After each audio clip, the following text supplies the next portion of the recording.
gave me as much anxiety as it gave you guys. So I really appreciate us working together. You will notice that some characters are played by two different actors. So when you see an actor say, hi, my name is so-and-so, I'm playing juror number 12, and then another student says that they're also playing juror number 12, halfway through the piece, because we're doing Act 2 and Act 3, you'll see some of the actors switch. It's the same character, just played by a different actor. Not all actors do that, but some do. So if that gets confusing, that is why. Okay, everyone ready? Okay. Hi, I'm Bradley Fowler, and I play Juror 8. Hi, I'm Lindsay Vincent, and I play Juror 12. Hi, I'm Ariana Alvarez, and I'm playing the foreman. Hi, I'm Isabel Stanton-Creech, and I play juror number 2. Hey, I'm Nathan Melendez, and I play juror number 9. Hi, my name is Violet Boyard, and I play juror 10. Hi, my name is Nina Wright, and I play Juror 11. Hi, my name is Melany Glover, and I play juror 4. Hi, my name is Christina Mifuna, and I play juror 5. Hi, my name is Nana Valentine, and I play juror 10. Hi, I'm Melissa Fritter, and I play juror 12. Hi, I'm Nisa Yilmaz, and I play juror 8. I'm Catherine Simpson, and I play juror 7. I'm Natalie Pollen, and I play juror 2. I'm Sarah Swanson, and I play the foreman. Hi, I'm Savannah Head, and I play juror number 6. I'm Max Balsamo, and I play juror number 4. And I'm Miranda Cruz, and I play juror number 3. And tonight we will be performing Act 2 and 3 of 12 Angry Men. Enjoy.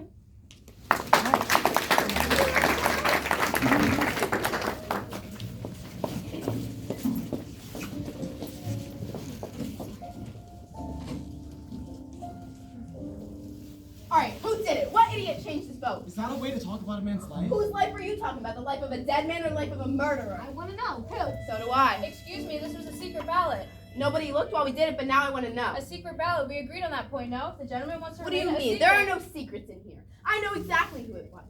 What's the matter with you? You come in here and you vote guilty, and then this slick preacher tears your heart out with stories about a poor, innocent little kid who couldn't help but end up becoming a murderer. So you change your vote if that isn't the most sickening. Now hold it. I agree with you that the man is guilty, but let's be fair. Hold it? Be fair? That's exactly what I'm saying. We're trying to put a guilty man into the chair where he belongs, and all of a sudden we're paying attention Now to fairy just a tale. minute. Now you listen to me. Things organized, gentlemen. It isn't organized, but let's try to be civilized. Please, I would like to say something here. I've always thought that a man was entitled to have unpopular opinions in this country. This is the reason that I came here. Do you disagree with us? Usually I would, but the point I wish to make is that in my own country, I'm ashamed to say, Oh, now what? We have to listen to the whole history of the country. It's always wise to bear in mind what happens in other countries when people aren't allowed to disagree, but we are. So let's stick to the subject. Yeah, let's stick to the subject.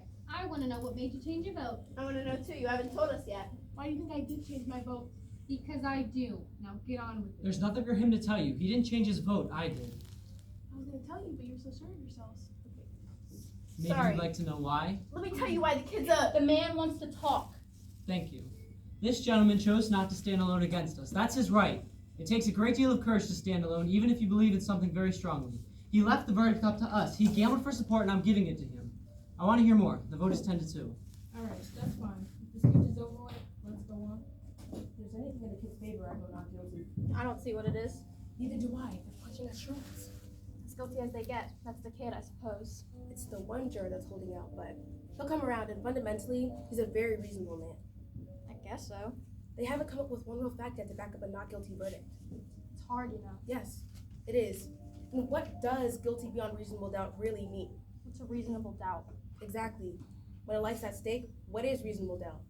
You've got to have law and order. You've got to draw the line somewhere. If not, everyone will start knifing people. Not much doubt here. 2 men think so. I wonder why. I really wonder why. We do hear stories of innocent men who've gone to jail or death, and years later things turn up. And then on the other hand, some killers get turned loose and they do it again. They squeeze out some technicality and kill again. Hey, I wanted to apologize for earlier. I got a little heated. You know how it gets. It's nothing personal. Okay. Look, supposing you answer me this. If the kid didn't kill him, who did? As far as I know, we're supposed to figure out if the boy on trial is guilty. We're not concerned with anyone else's motives here.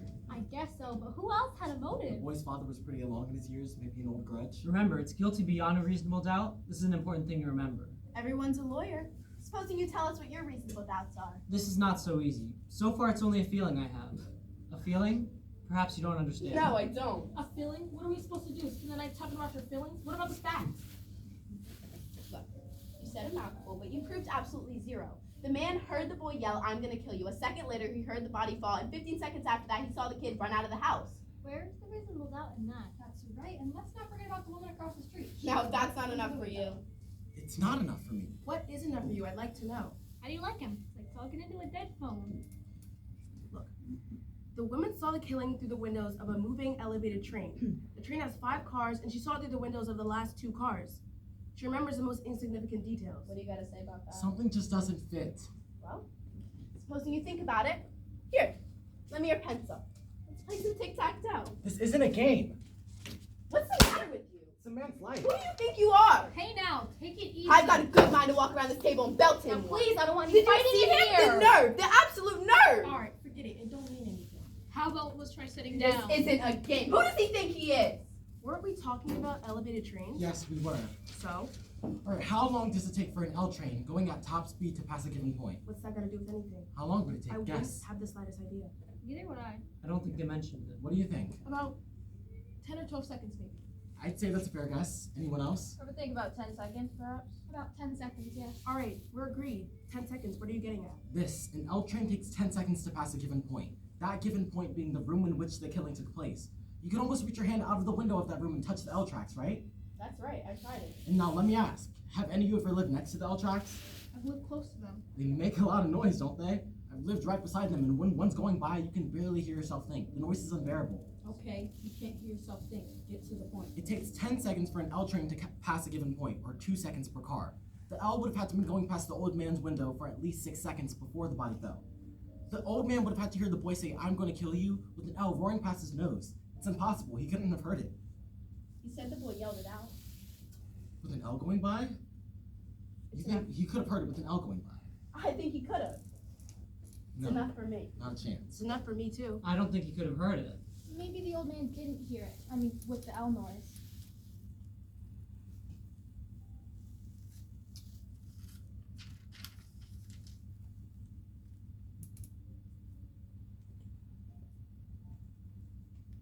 I'm just saying something doesn't fit. Do you really think the boy would shout something like that for the whole neighborhood to hear? I don't think so. He's much too bright for that. Right. He's a common ignorant slob. He don't even speak good He English. doesn't even speak good English. The boy is clever enough. I'd like to change my vote to not guilty. Are you sure? Yes, I'm sure. The vote is 9-3 in favor of guilty. I'd like to know why you've changed your vote. I think there's a doubt. Where? What's the doubt? There's the knife. Oh, fine. He talked you into believing a fairy tale. Come on, give us the reasons. And the old man too. Maybe he didn't lie, but just maybe he did. Maybe the old man didn't lie. Well, if that isn't the end. I believe there is reasonable doubt. What are you basing it on? Stories that this guy made up? He ought to write for the Amazing Detective Monthly. He'd make a fortune. The kid had lawyers, didn't he? Why didn't the lawyers bring up all these Lawyers points? can't think of everything. You are sit here, pull stories out of thin air, and now we're supposed to believe that the old man didn't get out of bed, run to the door, and see the kid beat it down the stairs in 15 seconds after the killing? That's a testimony. And the old man, he swore to this only so that he could be important, correct? Maybe the old man ran to the door. Ran, walked, what's the difference? He got there, didn't he? I don't remember what he said. I don't see how he could run. He said he went. I remember now. He went from his front door, from his bedroom to the front door. That's enough, isn't it? Where was his bedroom again? Down the hall somewhere. Down the hall somewhere. Are we supposed to send a man off to die because it's down the hall somewhere? I thought you remembered everything. Don't you remember that? No, I don't. I don't remember either. Mr. Foreman, I'd like to see the diagram of the apartment. Why don't we have them run the trial again so you can get everything straight? The bedroom is down the hall. Do you know? Do you know exactly where it was? Please, a man's life is at stake. Do you know? Mr. Foreman. I heard you.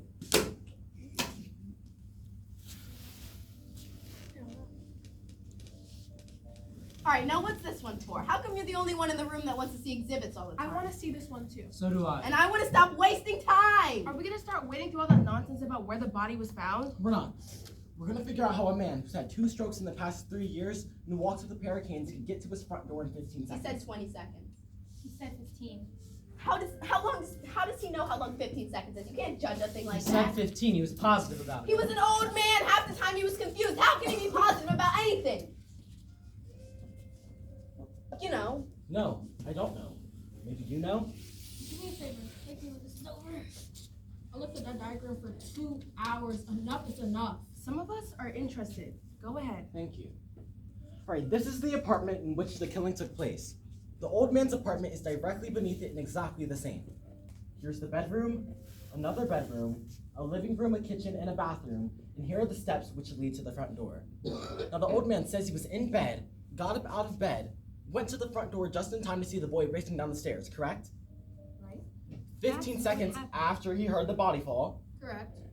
Now the old man says he was in bed, and his bed is 12 feet away from the door. And the length of the hall is 43 feet 6 inches.